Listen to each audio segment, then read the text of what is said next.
Adaeze called Tosin and asked if anyone had been in the apartment before she came that day, and Tosin denied it. She hung up, and immediately her mind was working at 140 kilometers per hour. A lot of thoughts crossed her mind at once. She thought, it's either Tosin is framing me up or he is working with someone to do so. How did they know I was at his place? She picked up the pictures and noticed that none of them showed his nakedness. She remembered that while she was still in her confused state in his bedroom, he was already dressed in his trousers like someone that knew what was coming. Most of the pictures did not show his face fully. She smiled at this discovery. Tosin was blackmailing her. She decided she was going to play along. Deep within her, she was so disappointed and hurt. He could have asked for anything, and she would have given him without him extorting her. She was already getting fond of him and had thoughts of him in her head more often than she would have loved to admit. For him to stoop this low was a big blow to her. Boys, Sha. Immediately Tosin ended Adaeze's call. He called Wumi. I think Bilbo, their code name for Adaeze, is onto us. She just called me now to ask me if anyone else has a key to the apartment. I told you not to send that sex clip because that is what will expose us. But you insisted. Now see. Sweetie, calm down. Can't you see that the clip was what made her respond sharply? I'm sure that was what stunned her. Don't worry. I'm setting plan B in motion already. We are safe. Wumi and Tosin have dated for about 3 years now. In reality, Wumi was not Tosin's spec, but she has this thing to her that makes you want to stay with her. He always looked forward to meeting someone who would wow him. The day he met Adaeze, he had that very rare feeling, something he could not explain. It was either the awe of being with a billionaire babe, or it was love at first sight. He didn't know. He was still in this euphoria when Adaeze dropped the bombshell.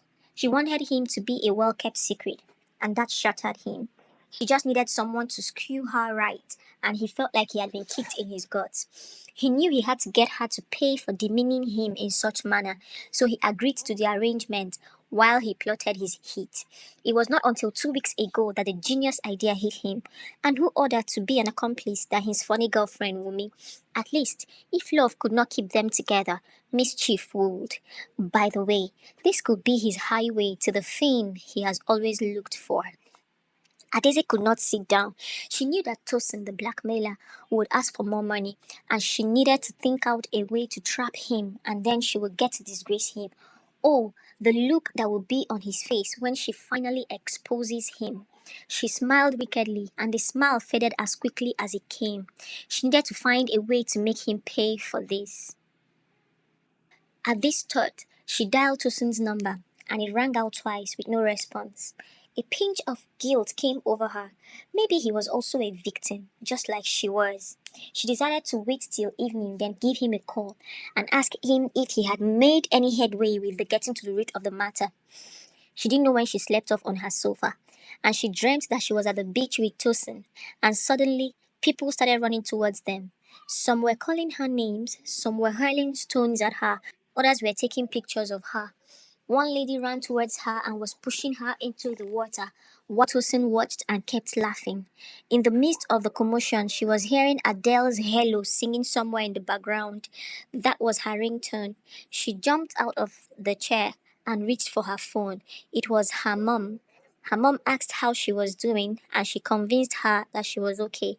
When she hung up, she checked her phone and saw 11 missed calls, 5 from Vanessa, 3 from Becky, and 4 from her mom. She called Vanessa.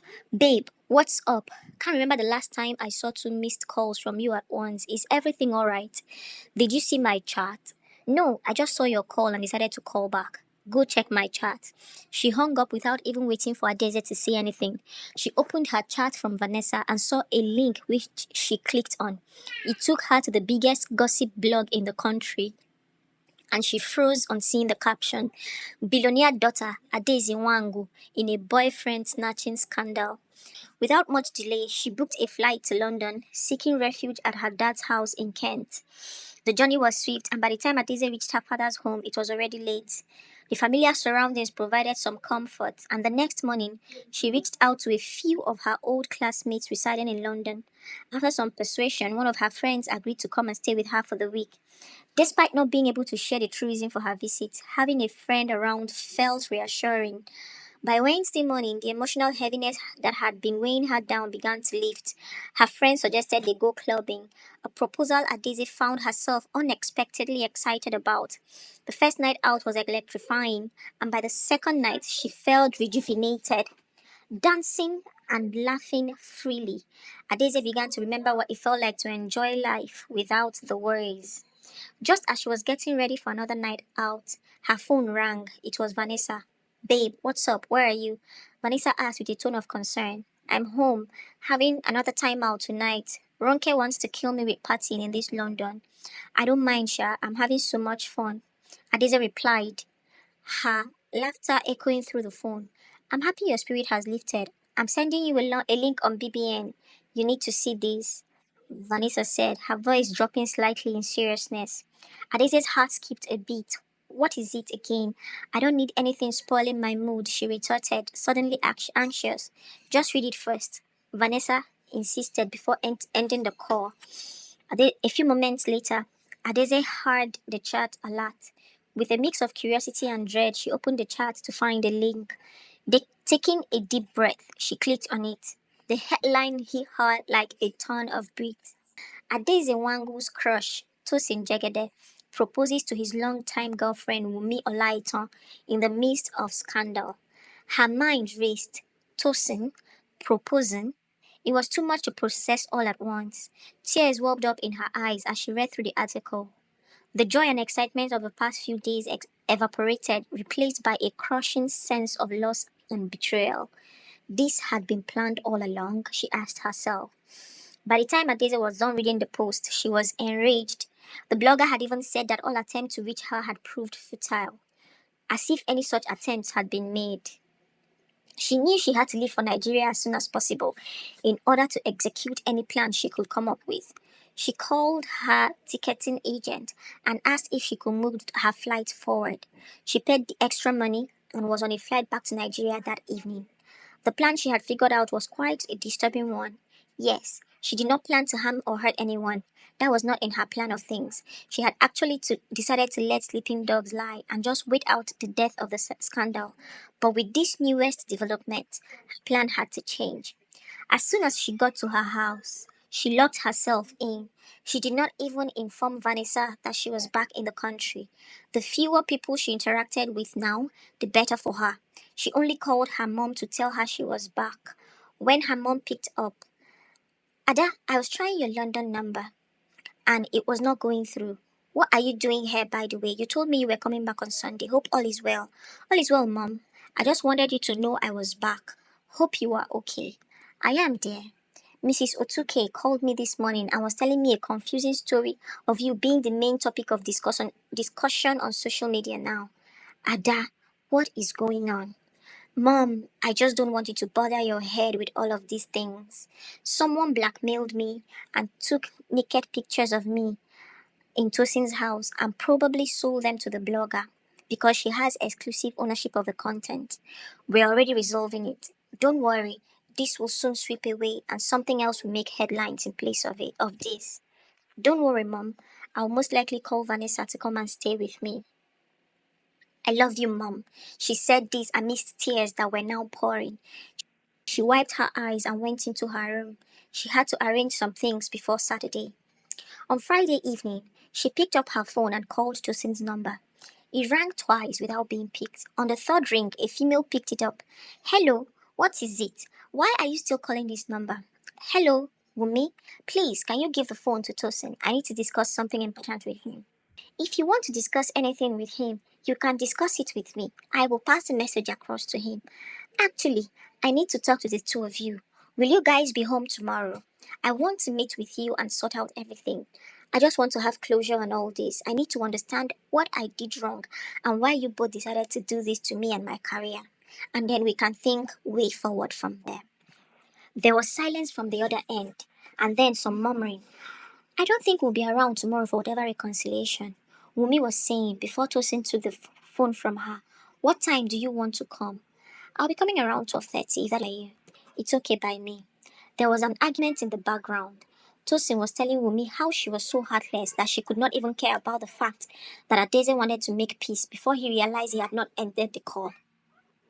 At 12 noon on Saturday, Adaeze gave her security man a letter and informed him to take it to her mother's place around 2 p.m. She drove down to Tosin's place and immediately Musa saw her. He started fidgeting. Madam, I beg, wait, make I tell Oga say you there around. Don't worry, Oga knows I'm coming. He was hesitating when Tosin looked down from his veranda and told him to open the gate for her. She entered Tosin's apartment and sat on the sofa closest to the door. Please help me with a glass of water, she said. It was obvious they were both very alert in case she decided to probably pull out a gun or something. Adaeze smiled at the thought. They did not know what was coming to them. As soon as Wumi brought the water for her, she dialed Vanessa's number. Vanessa started shouting, Ada, this is not just funny. How come you are calling me with your Nigerian number? I have been trying your London line. Your chats are not dropping. Nothing is working. You just dropped out of the radar. Babe, this is no time for that. I need you to record everything we're going to talk about right now. Have you pressed the record button? Okay. I came back to Nigeria on Thursday because I had some things to sort out. Last night, Tosin called me and said he needed us to talk and resolve everything amicably. He asked me to come to his house this afternoon with 2 million naira as a final settlement and he will never disturb me again. I am at his house right now and at number 12 Jesha Tedo Close, Akuda, Surulere, and I am just making this call to let you know, in case anything happens to me, you should know where it came from. I don't trust him and his girlfriend. As Vanessa made to say something, she ended the call. The look on Tosin and Wumi's faces was epic. It was the kind of look you would want to take a shot of and do a meme about. As she ended the call, she looked at them and smiled, dropped 2 pills in her glass of water, and gulped down the water. She looked at them with tears in her eyes and said, You will pay for this. Her phone was ringing. It was from Vanessa, but she ignored the call. Watch out for part 4.